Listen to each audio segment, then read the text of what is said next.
I do think a lot Yeah. of marketers, content marketers, prioritize the attention part and not the intent and motivation.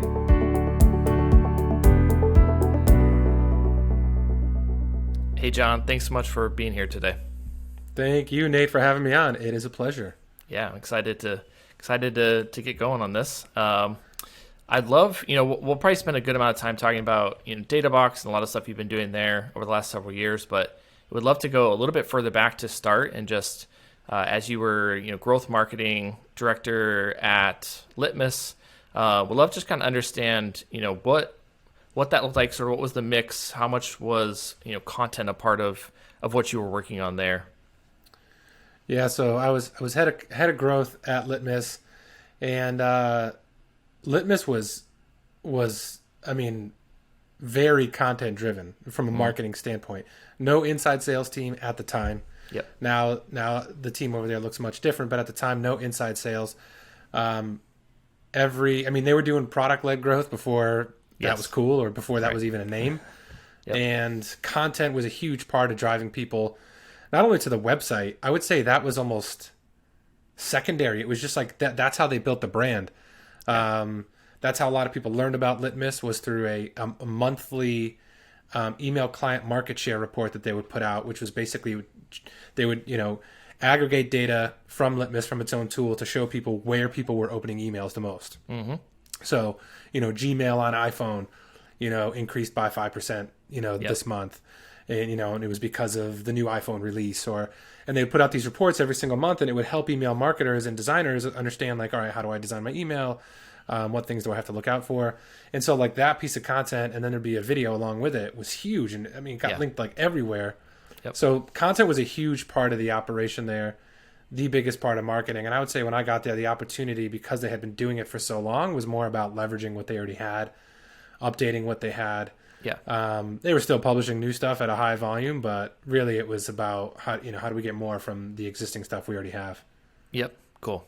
Yeah, I agree. I think some of that data driven, unique insights type of stuff. I remember, from years ago, just that coming out and just it's like almost addicting type of content that's like gotta know, gotta stay on top of it, and remember it doing really well. Yeah, it's Um, proprietary. Nobody else has it. No one else yeah. can blog about it.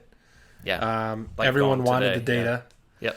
So Yep. yeah, it was easy content, if there is such a thing, because you're pulling the data from the product and then you're kind of spinning your analysis on it. And yeah, every month you knew we were going to have that, and it was going to be a big driver. So yeah, it was a great asset from a content standpoint. Yep.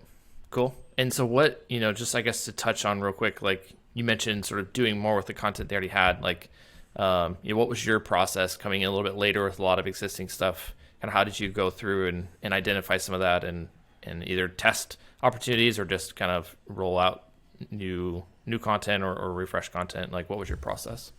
In general, or specifically at Litmus? Specifically at Litmus, I think just kind of, Yeah. like I said, kind of Yeah. coming in and there's a lot existing there. There's a lot you could do with it. Kind of where did you start? Yeah. Honestly, at the time, I didn't have a process. That was really a big learning experience for me to understand, like, how much existing content they already had. And I was still of the mindset when I first joined, way back then, that, focus on publishing new stuff, consistency, Yeah. high volume content. Really, that was the first experience I had where it was like, whoa, hold up. Like, there's a ton of content already here that's performing well or is performing well, but used to perform even better. Mm-hmm. And we might be able to get more out of this by paying more attention to this, updating it. Because so I would say I didn't come in with a process. I wouldn't say even really left with a process. That Yeah. whole experience, I think, was a learning experience. Cool. A lot of the growth at the time there focused heavily on website optimization. Like I said, before I'd gotten there, everything mostly was focused on A, building a great product, which they Yep. did, Yep. and B, producing great content. There was no, like, how do we convert more people? How do we generate Right. leads? How do we get qualified leads to sales? There was none of that. Yeah. And so there was so much optimization opportunity on the website, on the sign up forms, just all in the product. And so there was so much low hanging fruit there that honestly took up a lot of time. They had a community that drove as much traffic to the website as the blog did, Yeah. which I'm not sure how many other SaaS companies can say that, if any. Yeah. Yeah. Maybe Moz back, probably Sure. Moz. Their community is insane. Yeah. But I can't, besides those two, I can't think of anyone else. So there was so much opportunity. And I think a lot of the focus, rightly or wrongly, was around like the website and the sign up process and the onboarding process into the product. Yeah. When looking back, we could have spent more time like having a structured framework around like updating old content, and that probably would have driven a lot in terms of acquisition. But it just wasn't something, honestly, that a lot of people were even talking about in 2015 either. Yep. So kind of a new-ish concept, I would say. Yeah, absolutely. Cool. So it sounds like it's a lot more like revenue focused. You kind of saw the opportunity for capitalizing on a lot of the traffic. And even if you think about it at the time, 2015, like how long had people been blogging at that point? I don't want to, granted, people were blogging in 2002, but the vast majority of businesses in 2015 were blogging for what? Handful of years, a couple of years? Yeah. Anywhere 3 to 5 years, I would say. Yep. And then you had early adopters were obviously longer than that. The people on Blogger and HubSpot. Yep.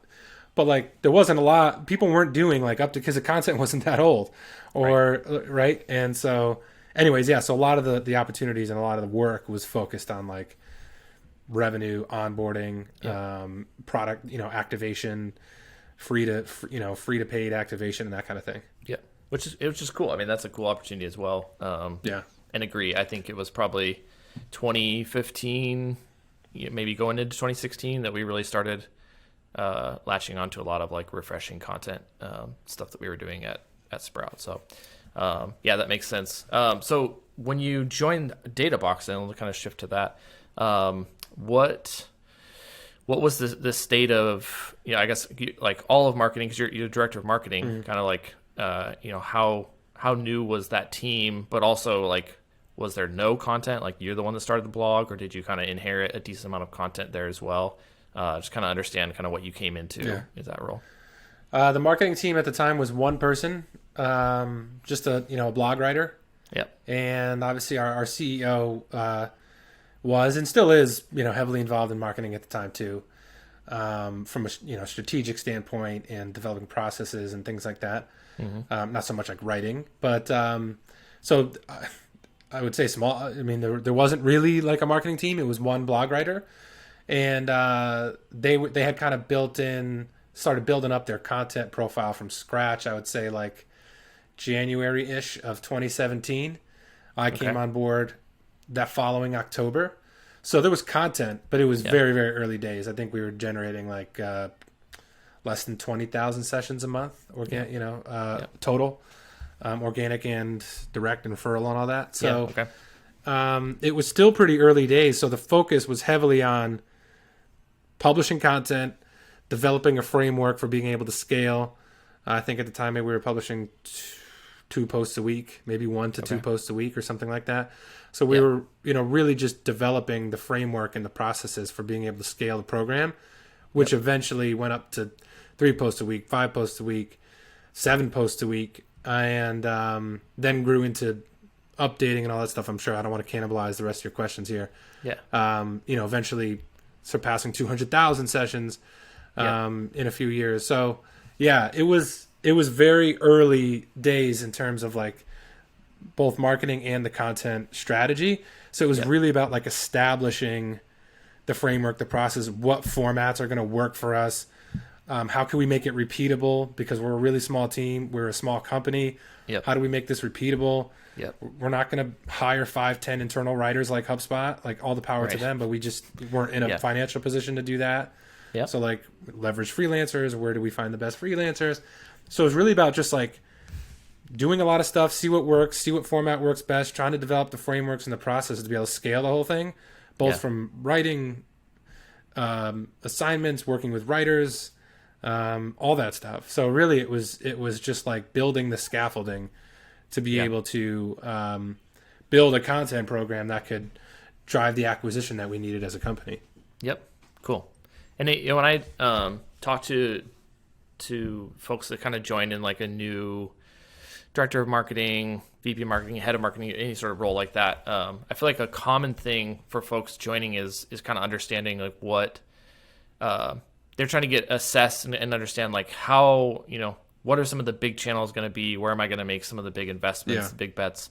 Did you come into Databox knowing like, oh, content's going to be huge? Or was it sort of like you came in and you were doing a few other channels and content just started to pick up? Like what was that like when you joined and kind of understanding what content would be for Databox? Yeah. So, I mean, I'm content driven. I'm content first. I would say as a marketer, but Databox as well was very focused at the time on content. They saw the value in it. That was going to be the channel, but content is broad, right? So video, podcasting, distribution through paid ads, all that stuff. Yep. We were hyper focused at the time on blogging, on text, right? For obvious reasons, search, that kind of thing, right?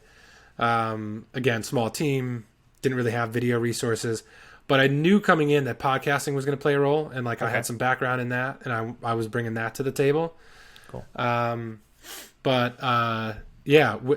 The story really from day one has been about focus and priority. Yeah. Like there's so many things we can do. There's so many things that other companies are doing that is seductive almost, where you can be like, oh man, we should do a show, we should do a talk show, or we should build a studio and do all these things. And it's easy to mistake attention for intent. We could launch a show and probably a lot of people would talk about it. Most of it would be other marketers patting us on the back. Nice show. Good job. Sure. And, for a, again, at the time, small company, less than, I'd say when I first joined, it was probably like, I want to say like 30K MRR or something like that. Like crazy, right? It was so early. And so we couldn't do those things. So it was about discipline, focus, prioritization. And so we knew like blogging, text, that's our priority first. Let's find but we also knew SEO was crowded. This was 2017, right? It's crowded. So how do we stand out? How do we do something a little different? That's kind of where we settled on this, I like to call it like content journalism type approach, which didn't rely on single point of view content like most other companies are doing. Yep. And so we found a repeatable format and we focused just on doing that from a content standpoint, and kind of weren't seduced by all the other channels and getting distracted. And we needed that to work, take off, help us scale signups, so everything else could grow. And I would say it worked. Yeah, absolutely. And so you mentioned, like the podcast, you kind of understood that being a thing, but also sort of ruthless prioritization being a big part of that. So how like early in the time at Databox did you decide to start your the Databox podcast? Like, was that right away, or did you kind of take some time to really decide what you wanted to do with it? It was month one. Yeah. It was cool. It was month one. The blog, like I said, we had kind of figured out pretty early what the format and the framework and what that was going to look like in terms of like what we were going to publish, how we were going to publish it from a blog standpoint. The podcast was more of like a branding play, customer marketing play. Getting some of our customers on the podcast. More just at that time, I don't know how many people knew who Databox was. It was still pretty early in the company's life. Yep. There was other solutions out there. Nobody was really podcasting in our space. Mm-hmm. I don't know that there are many now, even to this day. Sure. So I looked at it as a point of differentiation, right? Like our space, nobody was podcasting. People probably think data and analytics and reporting is boring, and we're going to find an angle that proves that wrong. And we've kind of played with the format a little bit over the years, and even changed the name of it. Yep. But that was month one. I think we even launched it. I started October 2017. I want to say it launched that month at some point with a few interviews. So cool. And we had some great people on there, Rand Fishkin and all these people, and it helped put us on the map for a lot of people. people at a conference at Inbound one year. I was ordering Starbucks, and I'll never forget, this guy came up to me and was like, "Hey, I recognize your voice. I listen to the podcast all the time." And I was like, Wow. never a bigger ego stroke probably in my career than that. And I was like, "Oh, I was," and he ended up being a user later on, and Yeah. yeah, I think it was a great way to differentiate ourselves and get other people who weren't familiar with who Databox was, maybe didn't need a solution like us at the time or hadn't Yeah. thought about it, Yeah. to kind of get on their radar. And I still think podcasting is great for that. So Yeah. Yeah. Absolutely. Yeah. I think one thing that stands out to me with you saying that is like, it seems like, again, kind of when you have that limited bandwidth, you can't do everything. You can't, chase after whatever's sort of new and interesting. I like that you kind of came in and had not just like, you didn't just go all in on like the text, written like blog SEO content.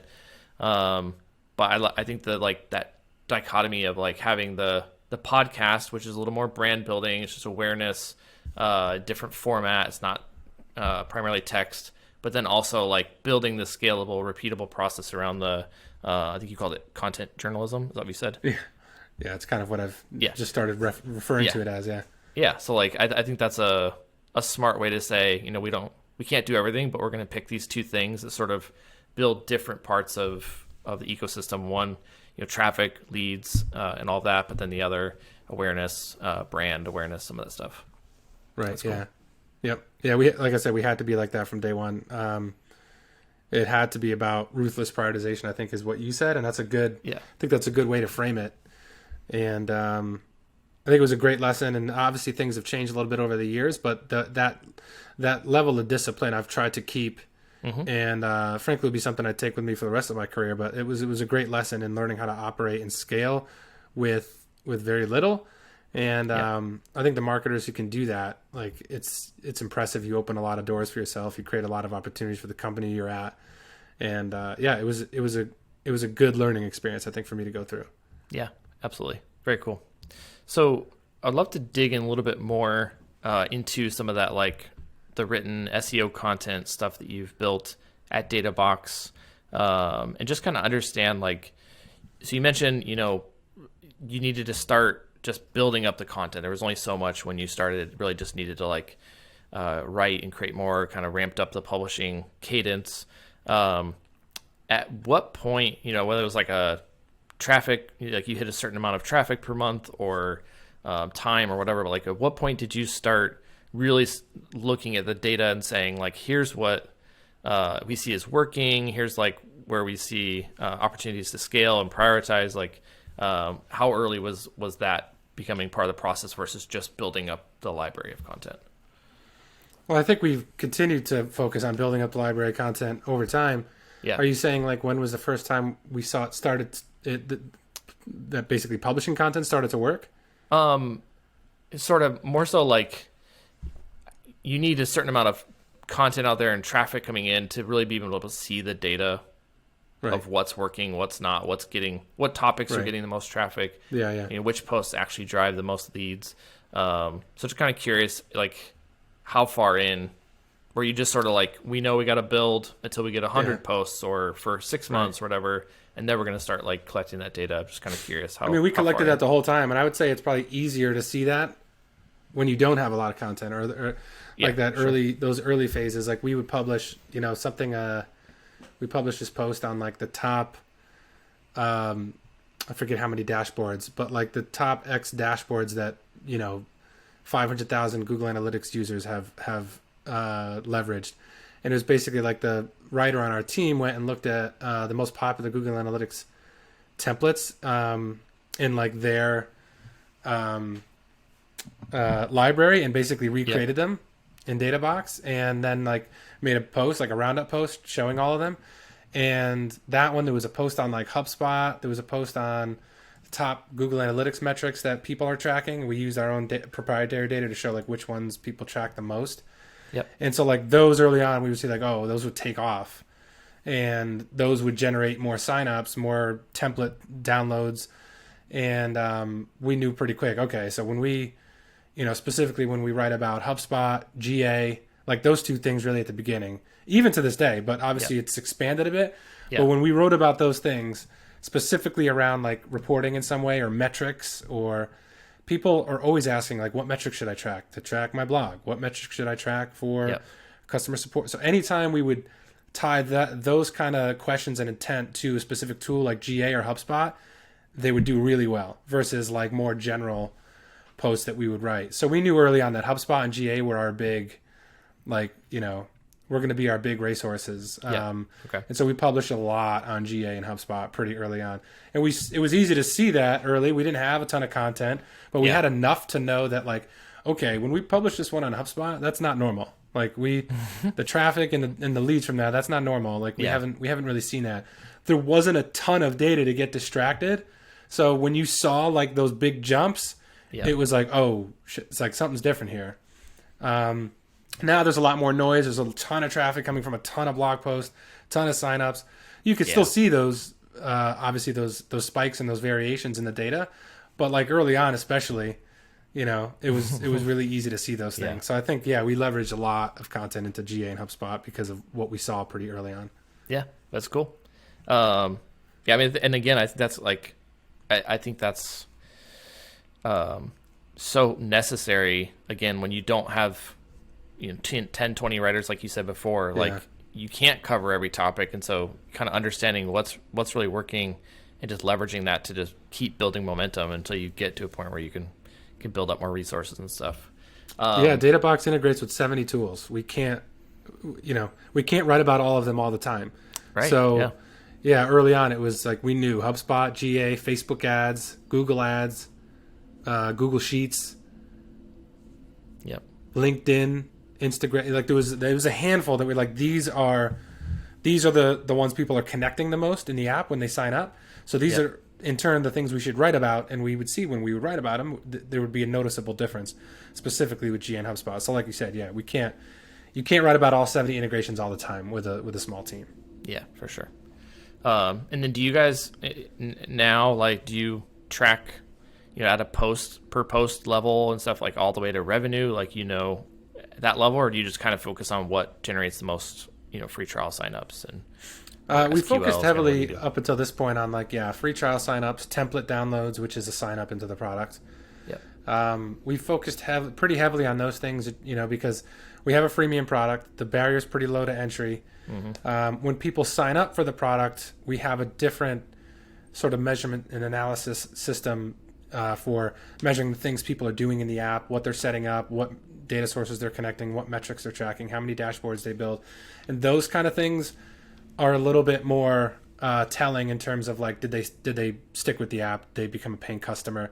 Yeah. We've sort of gotten more recently more sophisticated in our tracking and plan to do more end-to-end attribution like that. Yeah. But we've more so focused on like which content gets people in the door, gets them to sign up, and like I said early on, it was pretty easy to see our the percentage of our user base that had HubSpot connected or GA connected, and then posts that we would write about HubSpot and GA. So while we didn't have the attribution fully connected end to end, like there was anecdotal evidence to see that, okay, if we write about HubSpot and people get to the website and sign up, there's a good chance they're going to end up paying for the product. Yep. Because it's highly relevant. Our integrations with those two things were very, very strong. Yep. Yeah, which is great. I mean, I think that's smart. Like just taking that directional data and just being okay with that, including like your leadership as well. Not feeling like it's got to be this thing where you spin your wheels and resources trying to get the perfect level of attribution so early in the program. It's just we know generally this works. There's some larger percentages here, and let's roll with that and get better over time. So that's smart. Yeah. Cool. So with, I think you're definitely a great example of someone who's been able to kind of take and scale a program. And it's definitely a unique thing, like all the processes, any sort of like templates you have, like how you handle scheduling and writing and publishing and what who owns the strategy and kind of all that stuff. So I would love to just kind of understand. We probably don't have enough time to really get into all of that, but like, what are some of the big takeaways you have, or things you've learned in scaling the operation that you have that you think would be helpful to share? Repeatable frameworks. Most marketers, most creators, most people of any creative type, designers, whatever, tend to view process as it inhibits creativity or it limits us in some way. And I actually think that I've learned in my time here that, having limitations in place in terms of like what type of content we're publishing and how we publish it, having a repeatable system, that allows for scale, even during a time and in an environment where it's not supposed to be easy to scale content in terms of traffic and signups and stuff like that.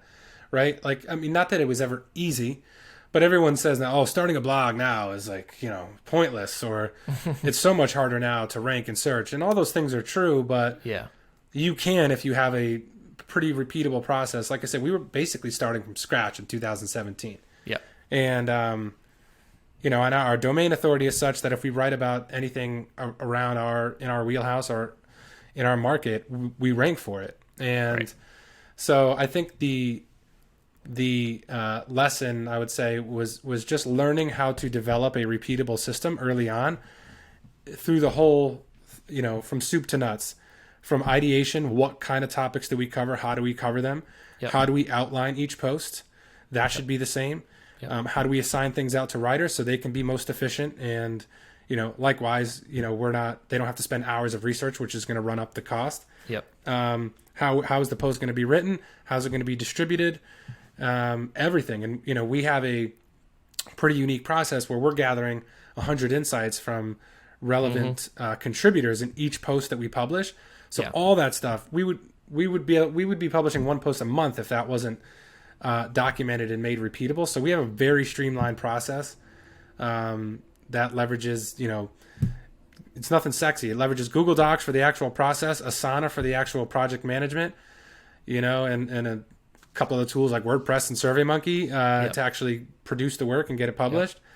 But we have a pretty streamlined process for coming up with the right topics, getting them outlined, getting them assigned, getting them written, getting them published and promoted. That it's evolved, and we continue to tweak it and improve it, but it hasn't changed like wholesale that much over the past few years. And that's allowed us to scale from one post a week to 7, from 20,000 monthly sessions to 200, over 200,000, and 73% of which is organic.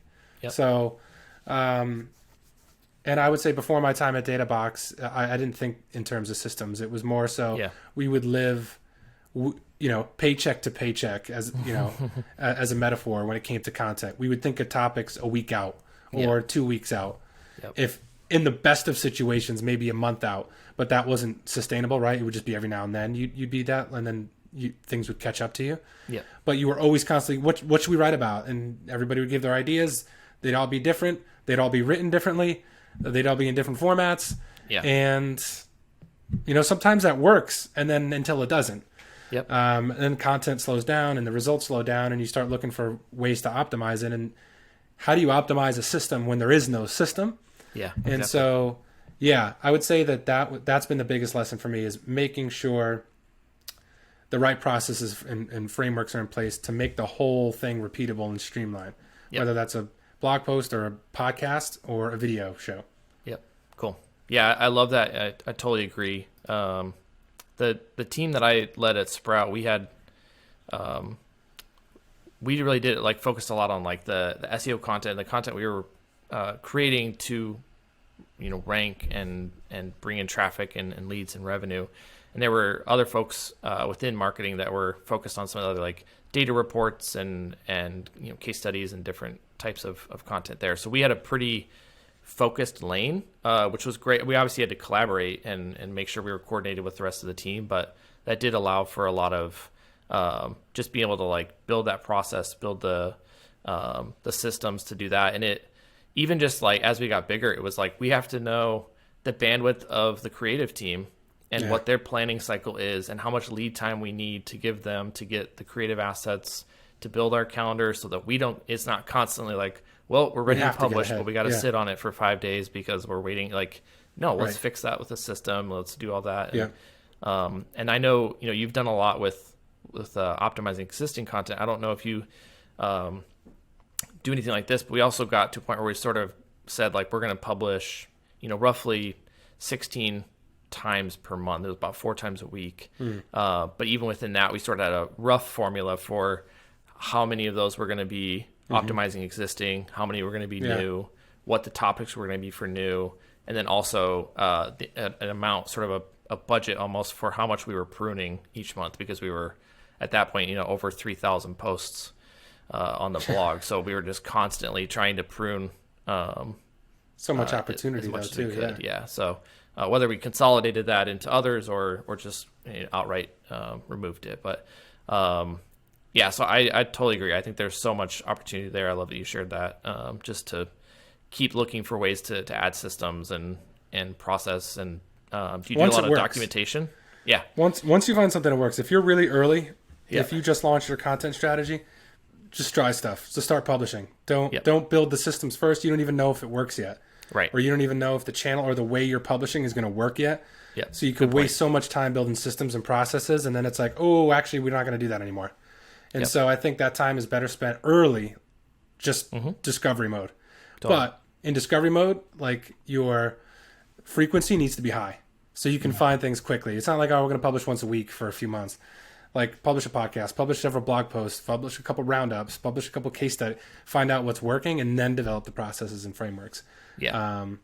But yeah, I agree with you. We also ended up working in updates with net new posts. Yep. And including that as our volume for the month. Correct. Because it gives respect to those posts. Like, it's like, yeah, we're updating these posts and they're driving significantly more traffic, whereas new posts drive virtually nothing early on. So why aren't we giving these updates the same respect as like a new post and only saying, oh, we published 12 new posts this month? What about all the updates? Yep. Like, those are carrying the water. Right. Yep. So yeah, we ended up working those in as well, and including that in our overall like content number for the month.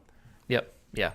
And I love your point there. Like, don't worry about the systems early. And I don't know if I would love to hear if you've experienced the same thing, but I feel like so much of the process and systems that we created as we scaled was actually like just constantly like you keep solving the same problem enough times that you realize like there's just a systemic issue here, and it needs like a system or a process. Like, you keep having a lead time issue. Okay, well, we need to like build a different process for requests or lead time. Right. Like, that's a good point too. Yeah, it's hard to know what you need systems for until you feel the pain a few times. Yeah. It just kind of surfaces on its own as you're building and growing and whatnot. So right.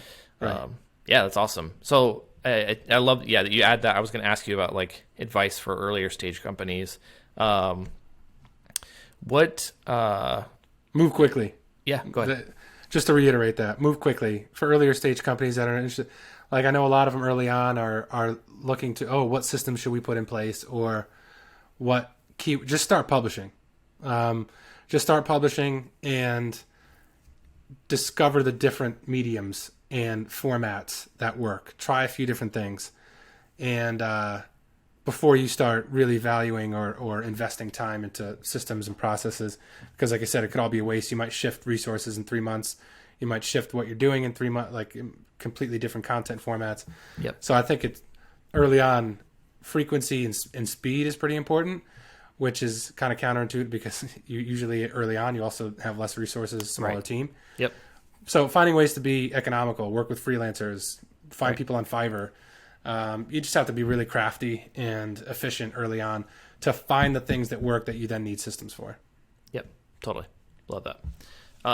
So then with Databox, kind of as you've matured this program, you have the podcast, you have a pretty big blog content program. Is there any other like content channels or formats that you're exploring or you're kind of bullish on for the future and what you might want to expand into next? I mean, we do a little bit of everything now. We do, we have the podcast, Metrics and Chill. We have videos, we do video. We actually just hired a product marketer who's going to be investing even more into video. And obviously, we haven't slowed down at all on blog posts and things like that. But in terms of what I'm bullish on, my answer here might be funny, and the answer is text. And the reason I'm bullish on that is because everyone has shifted a lot of their attention to audio and video. Mm-hmm. And what's happened there is they've shifted their attention to audio and video, but their defense is, but we're transcribing all this stuff into text and publishing that on the blog. So we're still serving all of our channels. I don't think, unless you build the systems, going back to that, necessary, where your shows are formatted in such a way that makes it easy to then pull insights out and create a blog post that's also optimized for text. I don't think most companies are doing that. Mostly what they're doing is just transcribing it and either publishing it just like that, or they're having like a freelancer go through and pick out a couple main points and blog about it. And I don't think that's being done well. Pretty widespread. And Pep from CXL tweeted this a couple weeks ago, and I was like, he kind of verbalized what I've been trying to say on the topic, which was that he finds all these videos for things that he searches, and it's like, oh, here's X ways to do 1, 2, 3, and he's like, yes, this is what I need. And then he clicks on the video, and he's like, just show me where it is. I mean, he's using the progress bar to scan through the video and find where the info is. He was like, just show me text, please. And I think a lot of people feel that way, but most companies aren't optimizing in a way right now for text. They're optimizing for video and audio, and then text is an afterthought. Yeah. And of course, this is a generalization. A lot of people are still blogging, but there's so much attention being spent on those things. I'm not going to pile on and say, yeah, I'm bullish on audio. I'm bullish on video. I'm bullish on text and optimizing all of your assets for the channel that they're being published on. And I don't think everyone who's going really all in right now on video and audio are doing that for text. So just a reminder, just to keep everyone honest, that optimize for the channels that you're publishing on. Doesn't mean you can't take your podcast and publish something on your blog about each episode, but just make sure that it's optimized for that. And when I say optimized for that, I always use the example of like late night television shows like Jimmy Fallon, Jimmy Kimmel. These guys have a repeatable episode framework every single time. They have the opening monologue, then they have the little bits that they do at their desk, commercial break, another bit, commercial break, guest 1, commercial break, guest 2, commercial break, musical guest. And it's the same thing every single time. And then they take all those things up and they dice them up into little pieces, and they put them on Twitter, and they put them on YouTube, and they put them on Instagram, and they know like, okay, this one's going to do really well here, right? These little comedy bits, this thing with Justin Timberlake is really going to kill on Facebook, and I would say the episodes now on TV are not for the live viewer anymore. They're for the viewers of all these channels. And I think you need to do the same thing. Are your podcasts, are your video shows, and even your blog posts, is the format created in such a way that you can break it up like that? Or is it just one long droning monologue or Q&A, or do you have specific cut points in your content that you can be like, all right, we're going to go back later and we're going to cut that middle part. The middle Q&A is always going to be something we cut out. That latter speed round is something we're going to cut out. That intro monologue is going to be something we're going to... But no, most assets are not organized that way. And so I just wanted to go deep on that because I didn't want to say it, have it sound like fluff. Just make sure you optimize your content assets so you can break them up and optimize them for different channels easily. And so few people are doing that right now. Yeah. Oh, yeah. Yeah, that's awesome. I appreciate you sharing that. That's a great point, great insight. I literally had a conversation with a friend today about, he's asking like transcribing podcasts, and he was like, what's the point of putting it on the page? Like, it's just a giant wall of text. Like, who's going to read that? Or is it just purely for search engines? And that was sort of my comment, was like, yeah, I mean, I think it's, when you do it like that, it's, it's pretty much for search engines. You're not really optimizing it for someone. You're not like curating it like what you're saying. So that's a great point. And Pep's example as well. Like, I was just saying to my wife the other day, like, I like listening to audiobooks, but the one that drives me crazy is I can't be like, he said this or the author said this and find it, like even like flipping the pages of a book is easier than trying to buffer Right. back and forth 30 seconds on an audiobook. Like, so yeah, I think that's an awesome point, and a great takeaway for that. I love that. Yeah. So cool. Really quick, I do want to touch on the Patreon community that you launched, some good content, and just kind of understand, what was the impetus behind that? Like, what made you want to do that, and like, what have you seen from that? Is sort of like, again, sort of content in that sense of kind of building that and the consistency you've done that. Like, what have you seen that do for you personally, your personal brand? Like, sort of the impact of that would be great. Yeah. Why did I start it? One, it's been something that I've always been very passionate about, which was content marketing. I've had a lot of experience in, and those two things really, I think, should be the start of anything. You have a lot of experience in something in a specific subject area, and you're passionate about it. You want to do it. If you can marry those two things, I think good things will happen. The other part of it is, okay, but why did I launch something? Why did I launch a group about, going deep on content strategy and trainings and things like that? And it was because I feel like most content advice out there doesn't go deep enough. And all you have to do is look in your Twitter feed. Really, just look in your Twitter feed. I mean, even like the influencers will share stuff like create FOMO or tell good stories, or in that same regurgitated advice I've seen since my career started. And a lot of the people that say it too are like the ones that are like on keynote stages, and God bless, right? They have a whole operation running off of these things that they've, said over the years. Yeah. And I'm just like, this isn't helpful to content marketers, right? And that, coupled with the fact that content has gotten so much more complicated, like it was blogging, then it was audio and video have gotten easier. The barrier to recording and publishing audio and video has gotten so low that everyone does it now. And so now you have these different mediums and all these different distribution channels, and it's just so much more complicated than it was like 5 years ago, even. Yeah. Maybe even less. And so the fact that it's gotten more complicated, but the advice has not gotten any more thoughtful or specific. Really, to me, it's about specificity. Like, go deep. How do you create FOMO? How do you tell good stories? Sure. Yep. How do you create a good narrative? Don't just tell people to do it. And so I was like, I'm going to create a group where I'm going to not only go deep on these things myself, but I'm going to get content folks on this podcast, which the podcast within Some Good Content is called 3 Good Content Plays. And basically I'll have somebody on from wherever, like Zapier, Buffer, whoever. And I've had them on the show, and basically they walk me through the 3 most effective content plays that their team has run over the last 6 to 12 months that have actually had a meaningful impact. Yeah. And we get specific on each one. I ask them, like, how did it work? Like, how big was the team? Like, who was doing what? What was the actual process? And people love that stuff. They're so hungry for that. And people in the group love those episodes. And really, that's what it was. It was a platform for me to be able to go deep on these things myself and my experiences, and then to get other people on and go deep with them and really riff on, go deep on the specific plays that have been working for them. So other people could listen in and maybe get inspiration and maybe try those things for themselves, right? Steal like an artist.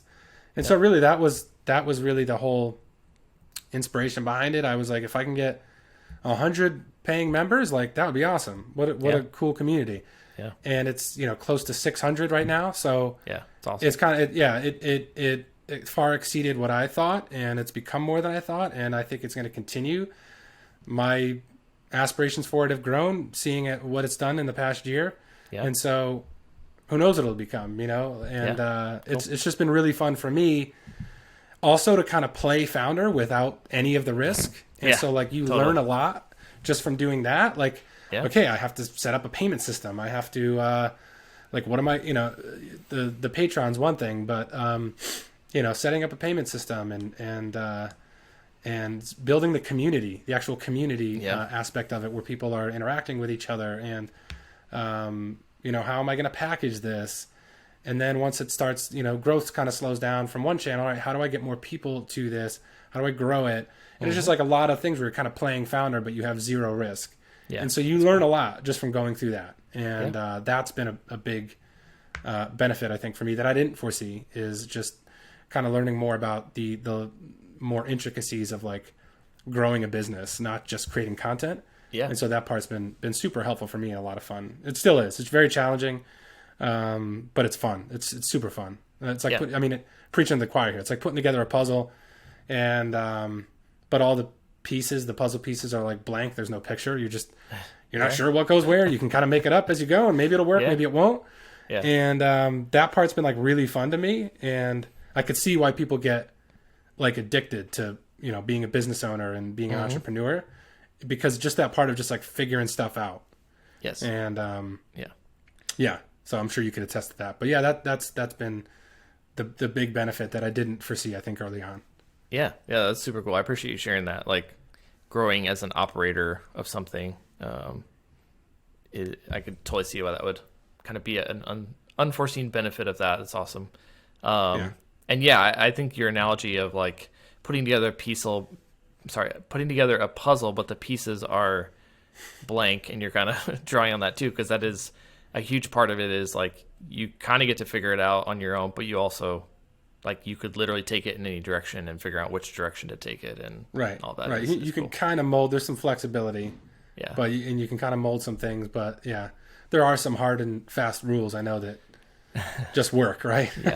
Yeah, So, absolutely. Yeah, it's been a lot of fun, and then obviously meeting all these different people and getting messages from people, and every day I'm DMing with somebody or answering an email, and all these people I didn't have the chance to know before, and that part has been like my own network has grown exponentially, and I'm learning stuff from members of the group, and it goes both ways. And now with the community element, they're learning from each other, not just from me. And so it just feels good, honestly. It just feels good to create an environment where so many people get freelance gigs through it. Yeah. Few people have gotten hired full time through it. Yeah. And so to create the opportunity for people to meet and those kind of opportunities to happen is awesome, and makes me want to keep doing it. So yeah, that's awesome. Very cool. All right, I have one more question for you. Before that, if you've enjoyed this episode, visit 10speed.io/podcast. I have the show notes there, links to Databox, and some good content. Subscribe so you can get the future episodes. And with that, we will wrap up with the final question, which is any final advice or encouragement that you would give to marketers that want to invest in content to grow their company and grow their brand. Yeah, I would say the big thing, and I talk about this a lot in some good content, is to prioritize intent and motivation, specifically of your readers and your customers, over keywords and SEO. Those two things can coexist, but I do think a lot of content marketers prioritize the attention part and not the intent and motivation. And one thing I've shared in some good content that performed really well that I have continued to go deep on is I created something called the search motivation framework, which is basically, my opinion being, when people search for anything online from a business standpoint, from a professional standpoint, they're looking for three things. I want inspiration, I want to learn something, or I need to do something right now. And so I call that inspiration, education, and execution. And like that's been sort of my guiding principle for how to create content. Inspirational content is stuff like, top 10, Facebook ads with the best copywriting by e-commerce brands, right? Like people want to see inspiration before they do it themselves, right? How do other people do this? Education would be your traditional how-to article, right? Which is most of what people publish. And then the execution would be stuff that people need to do the thing right now, templates, downloadable packs, a downloadable spreadsheet, whatever. And so I've tried to focus more on the motivation of the reader, of the person searching, and not just the keyword data. We're all using the same SEO tools. We're all looking at the same SEO data. You're not differentiating yourself anymore. And I think it needs to come back to the angle. Like you need to have a unique angle. And I think that starts with really understanding the intent and motivation behind the people who search, the people who buy your product, that buy your service. And that's just been my constant reminder to folks in the group is prioritize intent and motivation over keywords. And I think that really helps in terms of like creating good content and aligning content with what people are actually looking for. Awesome. Totally agree. Love it. That's great. So thank you so much for joining. We'll go ahead and wrap it up.